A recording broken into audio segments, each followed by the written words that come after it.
enquanto fazia campanha em Juiz de Fora, Minas Gerais. Segundo a Polícia Militar, ele foi esfaqueado e o autor foi preso. Segundo o filho do candidato, Flávio Bolsonaro, o ferimento foi superficial. O outro filho, Eduardo, disse que o pai está fora de risco de morte. A polícia prendeu o agressor, mas não deu detalhes sobre a identidade dele. Nós vamos ver agora imagens do momento do ataque. Você vê as fontes graduadas do hospital que ele passou por uma cirurgia de quase 4 horas, concluída pouco antes das 8 da noite. Havia uma previsão de que as informações oficiais sobre essa cirurgia seriam divulgadas às 8h30 da noite, no horário em Juiz de Fora e, portanto, horário de Brasília. Mas, como eu disse, o Jornal Nacional conseguiu informações preliminares com 2 fontes graduadas do hospital sobre os procedimentos a que Bolsonaro foi submetido. Ele passou por uma laparotomia exploradora. É um procedimento em que o abdômen é aberto para que os cirurgiões procurem e corrijam lesões.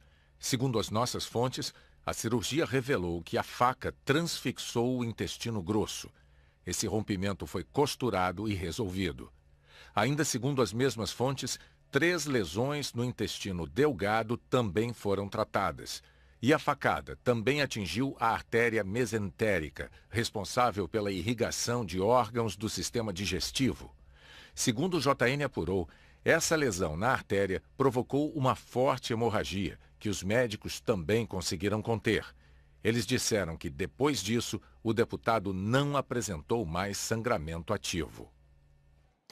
A facada atingiu um ramo da artéria mesentérica e, por causa dessa hemorragia, Bolsonaro teve que receber 2 bolsas de sangue em transfusão.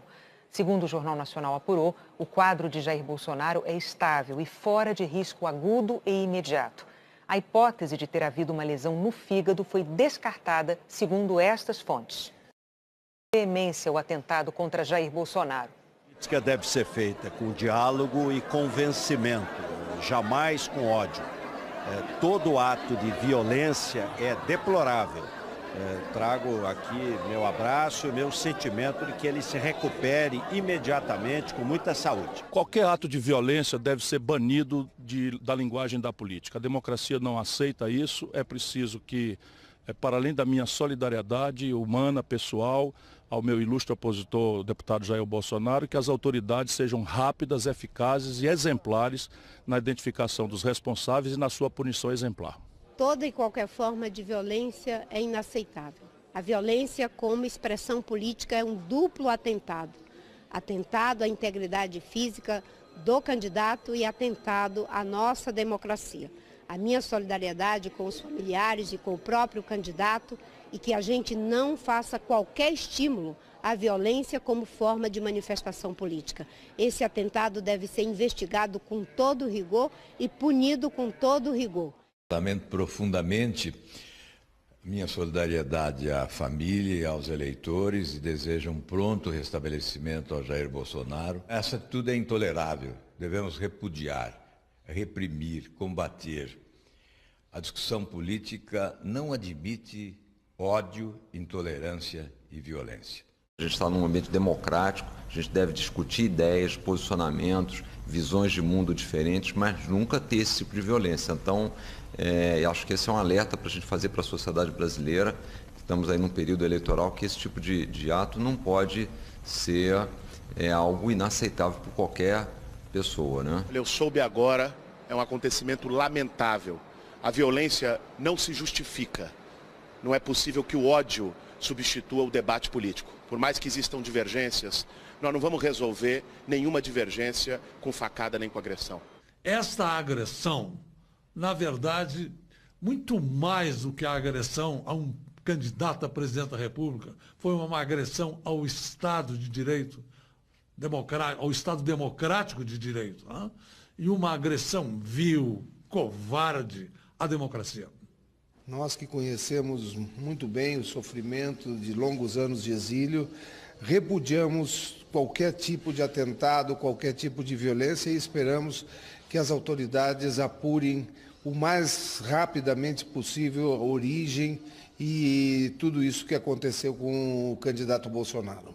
Desejo profundamente que o Jair Bolsonaro se recupere quanto antes desse atentado e que nós possamos tê-lo nos debates, nas sabatinas, nos atos de campanha. Estendo os meus cumprimentos à família, me colocando também à disposição pessoalmente e enquanto membro do Partido dos Trabalhadores. Em nota, o candidato do MDB, Henrique Meirelles, lamentou todo e qualquer tipo de violência. Disse que o Brasil precisa encontrar o equilíbrio e o caminho da paz e que deseja o pronto restabelecimento de Jair Bolsonaro. Nós procuramos a assessoria do candidato do Patriota, Cabo Daciolo, mas não tivemos retorno. Cava Jair Bolsonaro e políticos em geral nas redes sociais. Adélio Bispo de Oliveira nasceu em Montes Claros, no norte de Minas Gerais. Tem 40 anos e mora em Juiz de Fora. A polícia fez buscas na casa da família dele, em Montes Claros, hoje à tarde. Adélio tem um registro na polícia por lesão corporal em 2013. Uma sobrinha que preferiu não se identificar explicou que foi um desentendimento com um parente. Em questão assim de ele arrumar a porta foi porque eles trocaram a chave, porque tinha quebrado o segredo. Ele veio quebrar a porta para entrar, porque ele tinha as coisas dele guardadas aí. Aí eles entraram em corporal, foi chamada a polícia para estar resolvendo a situação e por isso teve o boletim.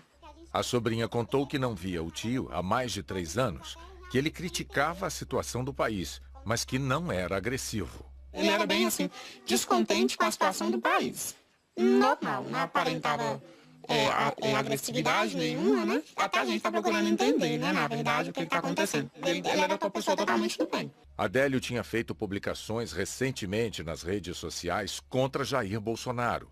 Numa das mais recentes, critica o que o candidato disse numa entrevista. Ele escreveu: "Dá nojo só de ouvir". Em outra, a crítica é a eleitores de Jair Bolsonaro.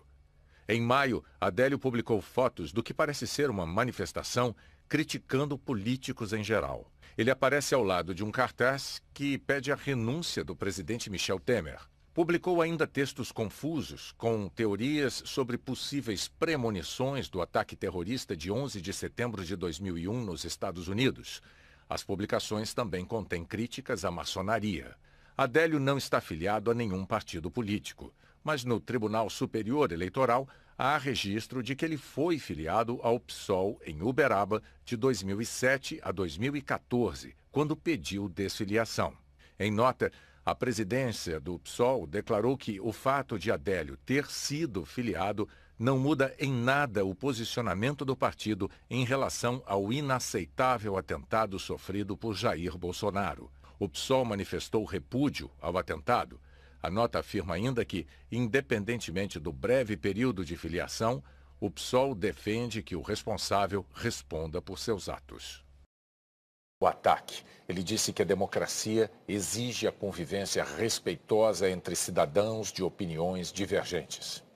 Um ataque pessoal, né, um candidato a presidente que lidera as pesquisas, é uma coisa que choca todos nós, é repugnante. Espero o pronto restabelecimento do deputado Bolsonaro, né, a nossa solidariedade à sua família, com a certeza que nós vivemos num país que os contraditórios se respeitam, né? As divergências são respeitadas. A gente não pode aceitar de forma nenhuma que um irresponsável, um agressor dessa forma saia ileso disso. A punição tem que ser dura para que todos nós tenhamos a tranquilidade de que nós vamos ter um processo eleitoral com a participação do Bolsonaro e todos os outros candidatos e que as urnas é que vão revelar qual é o caminho que o Brasil quer para o seu futuro. Bolsonaro ganhou repercussão imediata também na imprensa internacional. O argentino Clarín dedicou sua manchete ao caso: violência na campanha eleitoral. Apunhalaram Jair Bolsonaro, o candidato da direita do Brasil. Na capa colocou ainda a foto do criminoso, o vídeo do momento e uma contextualização sobre a personalidade do candidato que chama de ultradireitista. A BBC britânica também publicou o vídeo do ataque, mas sem muito destaque. O francês Le Monde publicou online que o candidato presidencial de extrema-direita foi gravemente ferido com uma arma branca. O americano The New York Times diz que o candidato de 63 anos tem ampla liderança na disputa eleitoral mais dividida em gerações, que Bolsonaro conquistou um público ferozmente leal e prometeu reestabelecer a ordem de um país que sofre com o aumento da violência, tornando mais fácil para os civis portar armas e para a polícia matar criminosos.